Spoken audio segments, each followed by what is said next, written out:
So today topic is introduction to content security policy, also named CSP for SharePoint Online. My name is Bert Janssen. I'm a principal product manager in SharePoint Framework team, in SPX team, and with me today is Mikael Svensson. Mikael, can you quickly introduce yourself? Sure, I'm a principal product manager architect, just doing things. We all do things, that's good. Yep. Alrighty, so first of all, I'll start a bit of background and let's call it theory, do a quick demo, and then Mikael follows up with some very interesting, cool stuff as well. So let's go. First of all, why do we need content security policy and what is it? So content security policy is needed for us and for you to strengthen your SharePoint security. It's an industry standard defense against cross-site scripting attacks. So the XSS. And the implementation is by content security policy response headers. So the browser will receive a header saying like, hey, if you load script on this page, only load script from this set of allowed sources. So that's what the CSP will do. And this applies to your SharePoint Framework solutions. Specifically, it really only applies to SharePoint Framework solutions because it does not apply to SharePoint add-ins. So legacy accessibility options do not apply SharePoint add-ins. And also the, let's call it edge case, if you put your SharePoint Framework solution on a classical page, like on a classic wiki page or a classic publishing page, it will not apply there. So it's only SharePoint Framework solutions on regular pages. How do you then kind of determine like what's the impact for me? Like I have some SharePoint Framework solutions being used in my production environment. Am I impacted? We'll talk more about that and show that in demo as well. But in short, there's two ways. For you as a developer, or actually any user, you can go to the browser developer tools, check the console log, and if there are errors, you will see them popping up over there. Very visible. As administrator, you have an option to go to Microsoft Purview Audit, and you can actually request an audit log. So every time that the browser for a particular user in your organization shows a log entry, like a console error or console warning, all of these are captured in the Purview Audit log, and you can kind of pull down like a report and filter on that report then. So with that, let's move on to a bit of timeline. We actually announced the CSP rollout in November using MC posts, using blog posts, using documentation. So I hope you all are aware. If not, then please check out those communications. If you go to ak.ms/spx/CSP, you find our documentation, which will give you all you need to do work and prepare for CSP. Now, there's two important dates that I want you to remember. First of all, March 1 this year, we will start enforcing CSP. So today CSP is in what we call reporting mode, which means that if your application has a CSP issue, you will see a warning in the browser console logs. Your application will just work fine. That warning will appear in the audit logs, so you can understand what is wrong, but it's not yet blocking you. From March 1st, we will enable blocking for all tenants. So at that point, you will get an error and your application might not work correctly. Now, we are also thoughtful and we know that remediating this might take time. Some people might not remediate in time or somehow miss communication. And for that, there is an option for you to delay enforcement with 90 days. So, and that's something you can do using the set SPO tenant commandlet, using the delay content security policy enforcement parameter. When you do that, CSP enforcement will only happen as of June 1st, which is the second important date. And that's really a hard stop date for everyone. So June 1st, CSP will be enforced across all tenants in Microsoft. Little note, if you use today's set SPO tenant with the delay content security policy enforcement flag, it will not retain the flag yet. That's being fixed. So by end of the month, you should be able to use this commandlet correctly. So you can already upfront set this if you want to have the 90 extra days. All right, now let's talk a bit about impact. Why, when am I impacted? Am I impacted actually or not? So let's call it the standard SharePoint framework development. When you do that, the scripts that you create, they will be loaded from SharePoint CDN, and all of that is automatically allowed. So you're good. If you use the CDN-based path property to load from a custom CDN, or if you use externals in config.json, if you use those two options, when you then add your solution to the catalog, we'll find those URLs in there, and we'll kind of use those URLs to add them to the trusted sources, which is like a list of allowed scripts to be loaded. So that will go automatic, and which is good, which means no work for you. If you use these techniques for all your solutions, you should be fine. Now, there is edge cases. There's cases where people don't use this. And these need to be fixed. So here's a summary of things that you might run into and might have to fix. So we see some customers using loading scripts using alternative means like component loader or using DOM updates where they just inject a script tag to a load script. This works today, but this is violating CSP policies and will be blocked. Recommendation for both of these two is to move the model where you can load a regular script URL and add that script URL as trusted source. Then another category of potential issues that you might run into is inline script. So here you see several examples of inline scripts which will be blocked. So a script tag is pretty obvious, but also like an on-click handler with script in there, or creating an element with an attribute with script. Several cases here that are listed that will be blocked. And for those, you really have to change your code. While the previous one, you just kind of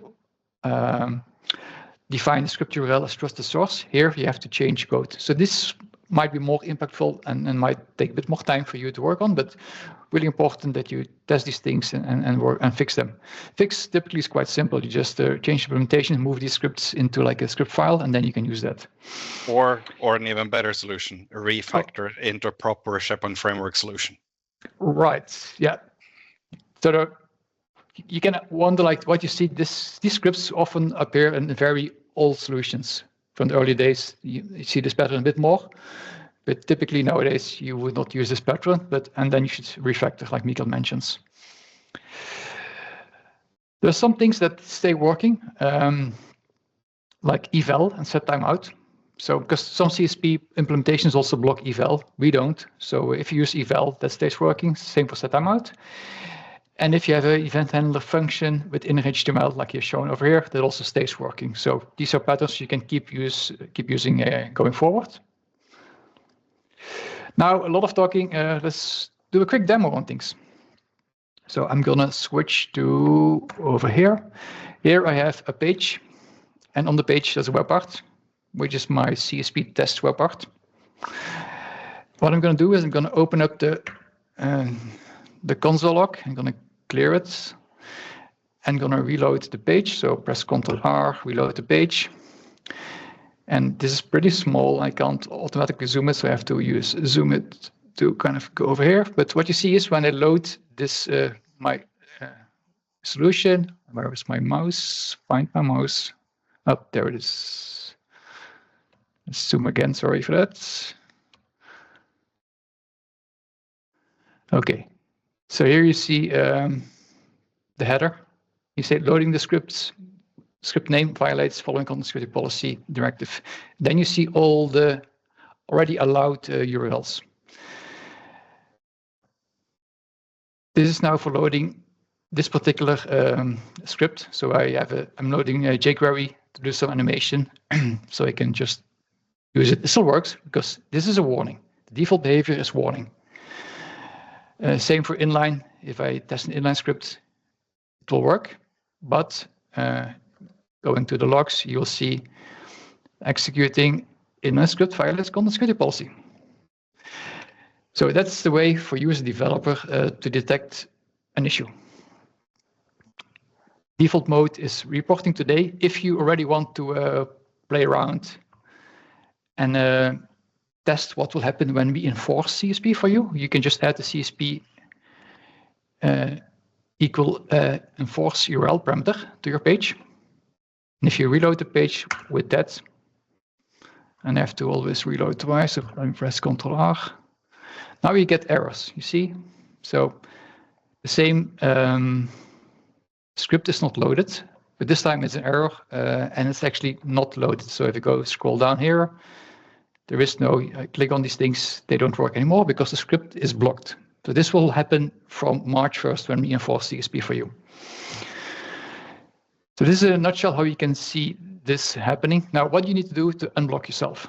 Let me first actually remove this enforce thing. Okay, so in this case, we had this jQuery URL. And I'm going to allow to load this jQuery URL. So how to do so, you go to SharePoint Admin Center. And in Admin Center, you go to the advanced grouping, advanced menu item. In there, there's script sources. So script sources is a list of script sources that are allowed to be loaded. And you can add those yourself. They're also added automatically. So any solution in your app catalog, we're just using base CDN part or externals. We kind of grab those URLs and put them in there automatically. If you upload a solution, we'll do the same thing for you. But you can also manually add things add URLs in this particular list. So in this case, I'm going to add a source. I'm going to add the full path, which is the most secure. So you're only allowing this version 3.6 from jQuery. You can also say like, I want to allow every script under the go.jQuery.com domain, or I can do something like this, where I say, I will allow any script in any subdomain under jQuery.com. These are all the options you have. The most secure is using this one. Keep in mind that there's a 300 limit in this list, so you might want to use some wildcards to group things. So I'm going to add this over here. So that was done. Going back to my my page over here, I'm going to press, remember still we had this warning over here. I'm going to press Ctrl R. I'll do that one more time, and then hopefully, yes, you see there is no warning anymore, no CSP warning, because now this particular URL is allowed to be loaded.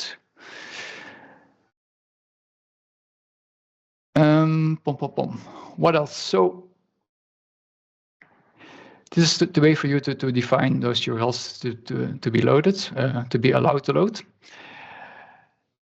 We didn't talk about Purview yet. So if you go to Microsoft Purview and to the audit module, you can actually create an audit report. So in this case, let's, for example, say I want audit report from January 4th until January 7th. And for activity, you have to type violated content security policy. So this is the model of the approach for you to create a report containing the CSP violations. You can add additional filters here, users, other information, keywords, whatever. But the pretty simple filter is date range and this particular activity name. And then you can add that if you want. I already added one, hoping that it finished. Let's see, it is done. Actually, that was just in time. So let's see what I have. Loading this one. Here you see there's 3 violations reported. And if you then click on a violation, like the jQuery one, you can scroll down in that list and you see lots of information. But what's interesting is the following 2 fields. Is what script is blocked and where, what page. So now you know this page contains some SharePoint Framework solution that loads this particular script, and you need to take action. You can export this list and then start grouping and filtering and doing whatever is needed to come up with a plan. I think that covers up the demo. Let's go back to a slide. So quick summary here. CSP will make SharePoint more secure and will enforce it. So you have to follow along, but it's a good thing to have, and it's not so hard, I think, to be compliant. Most solutions already will be compliant, but there are edge cases as described, and you have to check those. Enforcement starts from March 1st. Optionally, you can extend for 90 days, so until June 1st, using the set SPO10 and delay content security policy enforcement flag. And if you want to learn more about CSP, there is this ak.ms/spfx/CSP URL where all you need is described. There's also an FAQ section in that page. And if there's other questions, feel free to reach out to me or to Vesa or Mikael. We're happy to help. And now with that, Mikael, do you want me to drive the slides, or do you take over the presentation? No, you can just advance the slides. All So right. there was a question in the slides. What about the modern script editor part? Yes, we have that covered. So if you move to the next slide. So yes, the modern script editor part is definitely impacted by this, because in the version before 1.0.27, it used DOM injection. So this is actually a diff of the fix where I changed this, where if in line 2.1.7, it did script tag.append child, and then it added a new node, basically just injecting a script tag into the DOM, which would then be stopped by this CSP policy. So because that is a CSP policy called unsafe inline, that is no longer allowed. Fortunately, unsafe eval is still allowed. So by switching this to using a new function and then calling that function, then everything still works.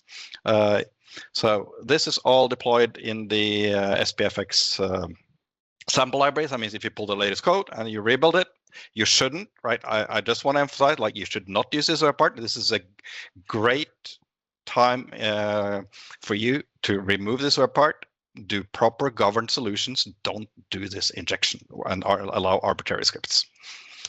If you just move to the next slide, please. So there is one caveat which Bert sort of covered, though. That means, okay, what if this is the script I have in my script editor part where it points to a script source? So that means since it's using SP component loader load script, if that domain, as Bert showed you, is not being added to the inclusion list of an allowed domain, it will not work. The simple solution is, okay, upload your JS files either in the site asset library or through the CDN and use that URL, because those are already included. You don't have to add anything. And then your scripts will just keep on working. I don't think I'll actually need to do a demo, but that means if you have code, so the only thing you need to watch out for is, like, if you have loading scripts from an external source, different domain than SharePoint or the SharePoint CDN, then you have to get that URL either in the list or you have to change your script because that will trigger. Do you know, Bert, if iframe sourcing is impacted by this? I don't know by heart. I don't know. Yeah. Because that's typically something CSP policies would do as well, is like, what domains are you allowed to iframe into a domain, or what domains are allowed to be framed as a child into parent domains. I haven't tested it myself either, so that's something which can be tested if we just add an iframe and then add source in something else and see if that's blocked or not. Yep. Yep. So I think that's good. So that means script editor part still works if you do whatever changes you need to deploy it. But that means if you're using it and you can't get away from it, yes, pull the latest code and redeploy it, and then you're covered. But right, you should take this seriously. Like, we do not want to have security issues. It's a reason why we're adding more and more blocking in the browser and applying those to our products.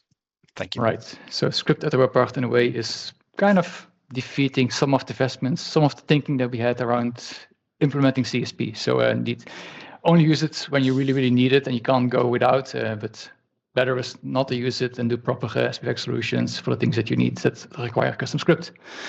I think, Vesa, with that, we're done.